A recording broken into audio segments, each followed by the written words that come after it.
ଅନ୍ୟମାନଙ୍କର ପରିସ୍ଥିତି ବହୁତ ଦୟନୀୟ। କାରଣ ଆଜି ମୁଁ ଶ୍ରେୟାଙ୍ଗିନୀ ଛୁରିଆ ଯେଉଁ କ୍ୟାଣ୍ଡିଡେଟ୍ ଘୋଷଣା କଲା ବିଜେଡ଼ି, କାରଣ ଆମେ କେବେ ଭାବିନଥିଲୁ ବିଜେଡ଼ି ଏତେ ଦୁର୍ବଳ ନିଷ୍ପତ୍ତି ନେବ। ତାଙ୍କ ପାଖରେ ପ୍ରାର୍ଥୀ ମିଳିବେ ନାହିଁ ନୂଆପଡ଼ା ଜିଲ୍ଲାରୁ। ଆଜି ସେମାନେ ବହୁତ ଅତି ଦୁର୍ବଳ ଅବସ୍ଥାରେ ଅଛନ୍ତି। ପ୍ରତାପ ଜେନା ଯେଉଁ କଥା ଆପଣ କହୁଥିଲେ ମୋତେ ତ ହସ ଲାଗୁଛି। ସିଏ ବାଇଆ ହେଇଗଲେଣି ବିଜେଡ଼ି ବାଲା। ସିଏ କେଉଁ 4-5 ଦିନ ତଳେ ସେ ଷ୍ଟେଟମେଣ୍ଟ ଦେଉଥିଲେ ମିଡ଼ିଆରେ ଯେ ବିଜେପିର ଏମ୍ଏଲ୍ଏ ମନ୍ତ୍ରୀ ତାଙ୍କ କର୍ମୀ ତାଙ୍କ ନେତାମାନେ ନୂଆପଡ଼ା ଜିଲ୍ଲାରେ ବୁଲି ପାରିବେ ନାହିଁ, ଲୋକମାନେ ତାଙ୍କୁ ପିଟିବେ, ତାଙ୍କୁ ବିରୋଧ କରିବେ। କିନ୍ତୁ ଆଜି ତ ହଜାର ହଜାର କାର୍ଯ୍ୟକର୍ତ୍ତା ଆଜି ବୁଲୁଛନ୍ତି। ଆମର ମିଶ୍ରଣ ପ୍ରକ୍ରିୟା ହେଉଛି, ଡେଲି ଆମର କାର୍ଯ୍ୟକ୍ରମ ଚାଲିଛି, କାହିଁ ତାକୁ ପିଟୁନା, ତାଙ୍କୁ ସ୍ୱାଗତ କରୁଛନ୍ତି। ଆମ ରାଜ୍ୟ ସଭାପତି ଆସୁଛନ୍ତି, ଆମର ମନ୍ତ୍ରୀମାନେ ଆସୁଛନ୍ତି, ନେତାମାନେ ଆସୁଛନ୍ତି।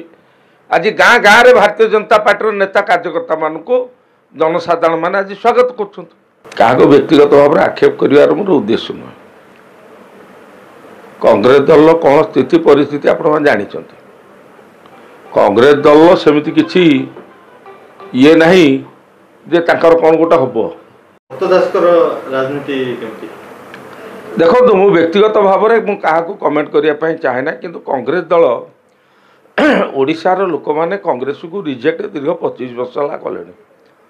ତାଙ୍କ ଦଳର ନେତା କାର୍ଯ୍ୟକର୍ତ୍ତା ତାଙ୍କର କୋଭଳି ଭାବରେ ବ୍ୟବହାର ଆଚାର ସବୁ ଲୋକ ଜାଣିଛନ୍ତି। ଆଉ ସେମିତି କିଛି ଇଏ କରିବେ ମୋତେ କାହିଁ, ସେ ତ ତାଙ୍କର ତ ପିସିସିର ସଭାପତି ଶରଦ ପଟ୍ଟନାୟକ ଥିଲେ, ସିଏ ବି ବଲାଙ୍ଗୀର ଲୋକ ଥିଲେ, ଭକ୍ତ ଦାସ କଳାହାଣ୍ଡିର ଲୋକ, ସେ ପାଖରେ ଥିଲା, ସିଏ ଛିଡ଼ା ହେଇଥିଲେ 15,000 ଭୋଟ୍ ପାଇଥିଲେ। ଆଜି ଗୋଟେ ସେମାନେ ବାହାନା କରୁଛନ୍ତି ଯେ ଦୁର୍ଯ୍ୟୋଧନ ମାଝୀ ଏତିକି ହଜାର ଭୋଟ୍ ପାଇଥିଲେ। ଦୁର୍ଯ୍ୟୋଧନ ମାଝୀ କ'ଣ ଭୋଟ୍ ପାଇଥିଲେ ସେଇଟା ସମୟ କହିବ। ଆସନ୍ତା 14 ତାରିଖ ଦିନ ଭୋଟ୍ କାଉଣ୍ଟିଂ ହେବ, ତାଙ୍କର କ'ଣ ହେବ ରେଜଲ୍ଟ ସେତେବେଳେ ଆପଣମାନେ ଜାଣିବେ। ଏବଂ ମୁଁ କମ୍ଫର୍ଟେବଲି କହୁଛି ଭାରତୀୟ ଜନତା ପାର୍ଟି 50,000ରୁ ଅଧିକ ଭୋଟ୍ରେ ଆମେ ଜିତିବୁ। କିଏ ସେକେଣ୍ଡ ଥାର୍ଡ଼ ହେବ ମୁଁ ସେଇଟା କହିପାରିବି। କିନ୍ତୁ ଏ ଦୁଇଟି ଦଳ ବିଜେଡ଼ି କଂଗ୍ରେସର ଦଳ ଯେଉଁଭଳି ଭାବରେ ବାସ୍ଫୋଟ ମାରୁଛନ୍ତି, ସେମାନଙ୍କର ସେ ବାସ୍ଫୋଟ ରହିବ ନାହିଁ। ନିର୍ବାଚନ ଯେତେ ପାଖେଇ ଆସିବ ଆପଣମାନେ ପିକ୍ଚର ସେତେ କ୍ଲିଅର ହେଇକା ଯିବ। ଲୋକମାନଙ୍କର ମତାମତ, ଲୋକମାନଙ୍କ ଭିତରେ ଯେଉଁ ମାହୋଲ, ଲୋକମାନଙ୍କ ଭିତରେ ଯେଉଁ ପରିବେଶ ହେବ, ପରିସ୍ଥିତି ହେବ, ଆପଣ ନିଶ୍ଚିତ ଭାବେ ଲକ୍ଷ୍ୟ କରିବେ ଏବଂ ଆପଣମାନେ ଜାଣିପାରିବେ। ଆମେ ହେଉଛି ପାର୍ଟି ୱିଥ୍ ଡିଫରେନ୍ସ। ଆମେ କଂଗ୍ରେସ ବିଜେଡ଼ି ଅନ୍ୟାନ୍ୟ ଯେଉଁ ଦଳ ଅଛନ୍ତି ସେ ଦଳ ଭଳି ଭାରତୀୟ ଜନତା ପାର୍ଟି ଦଳ ନୁହେଁ। ଆମେ ଯାହା କହୁ ତାହା କରିକି ଦେଖୁ।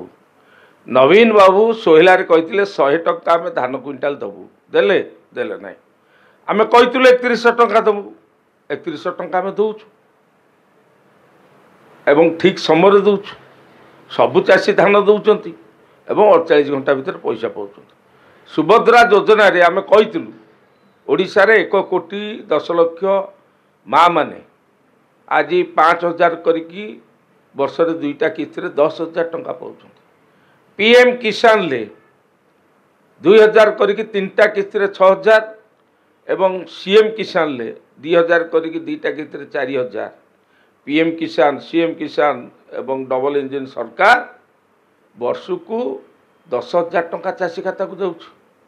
ଏବଂ ଆଜି 15 ଲକ୍ଷ ହେକ୍ଟର ଜମିକୁ ଜଳସେଚିତ କରିବା ପାଇଁ ଆଜି ବିଜେପି ସରକାର ଆଜି ପଦକ୍ଷେପ ନେଇଛି। ଆଜି ନୂଆପଡ଼ା ଜିଲ୍ଲାକୁ 800 କୋଟିରୁ ଅଧିକ ଟଙ୍କା ଜଳସେଚନ ହେବା ପାଇଁ ଆଜି ବ୍ୟବସ୍ଥା କରାଯାଇଛି। ଏବଂ ଆମେ କେନ୍ଦୁପତ୍ର ତୋଳାଳିମାନଙ୍କ ପାଇଁ 120 କୋଟି ଟଙ୍କା ମଧ୍ୟ ଆମେ ତାଙ୍କର ବିଭିନ୍ନ ପ୍ରକାର ଡେଭଲପମେଣ୍ଟ ପାଇଁ ସହଯୋଗ ପାଇଁ ସରକାର ବ୍ୟବସ୍ଥା କରିବା ପାଇଁ ନିଷ୍ପତ୍ତି ନେଇଛନ୍ତି। ବିଭିନ୍ନ କ୍ଷେତ୍ରରେ ଖାଲି ଏକଥା କୁହନି, ଜଳସେଚନ କଥା କୁହନ୍ତୁ। ଆଜି କୋଲ୍ଡ ଷ୍ଟୋର ନବୀନ ବାବୁ କହିଥିଲେ 314 ବ୍ଲକରେ କୋଲ୍ଡ ଷ୍ଟୋର କରିବେ, କଲେ ନାହିଁ। କିନ୍ତୁ ଆଜି ଆମେ 58ଟା ସବ୍ ଡିଭିଜନରେ ଓଡ଼ିଶାର କୋଲ୍ଡ ଷ୍ଟୋରର କାମ ଆଜି ଚାଲିଛି, ପ୍ରକ୍ରିୟା ଚାଲିଛି। ଏବଂ ଆମେ ଯେଉଁମାନେ କୋଲ୍ଡ ଷ୍ଟୋର କରିବେ ପ୍ରାଇଭେଟଲି, ମହିଳାମାନଙ୍କ ପାଇଁ 70% ଛାଡ଼। 10 କୋଟି ଟଙ୍କାର କୋଲ୍ଡ ଷ୍ଟୋରରେ 7 କୋଟି ଟଙ୍କା ଜଣେ ମହିଳା ଯଦି କୋଲ୍ଡ ଷ୍ଟୋର କରିବେ ତାର ସବସିଡ଼ି ପାଇବେ। ଆଦିବାସୀ, ଅନୁସୂଚିତ ଜନଜାତି, ଅନୁସୂଚିତ ଜାତି, SC ST ଯଦି କୋଲ୍ଡ ଷ୍ଟୋର କରିବେ ତାହେଲେ ସେମାନେ 60% ଛାଡ଼ ପାଇବେ, 6 କୋଟି ଟଙ୍କା ଛାଡ଼ ପାଇବେ। ଯଦି ଜେନେରାଲ ଲୋକ କିଏ କରିବେ, ସାଧାରଣ ବର୍ଗର ଲୋକ, ସେ 50% ଛାଡ଼, 5 କୋଟି ଟଙ୍କା ଛାଡ଼ ପାଇବେ। विभिन्न प्रकार स्कीम आज 1287टा धान मंडीर आज टेंडर होगी कम चली आगुरी तो नवीन बाबू 24 वर्ष भर कौन धान मंडी कले ना 38 सुपर स्पेशलिस्ट धान मंडी समस्त प्रकार व्यवस्था से सब जिला हेडक्वार्टर मान से व्यवस्था आम सरकार पदक्षेप नहीं आज विकास विकसित ओडिशा विकसित नुआपड़ा हम आम भाषण कहूना आम कम करके देखू आम कहीलु निर्वाचन समय धान क्विंटाल 3100 टका देवु कहीकि चाषी खाता को आज जाऊँच पैसा आज सुभद्रा योजना आम जहाँ कहू ता करूँ करके देखा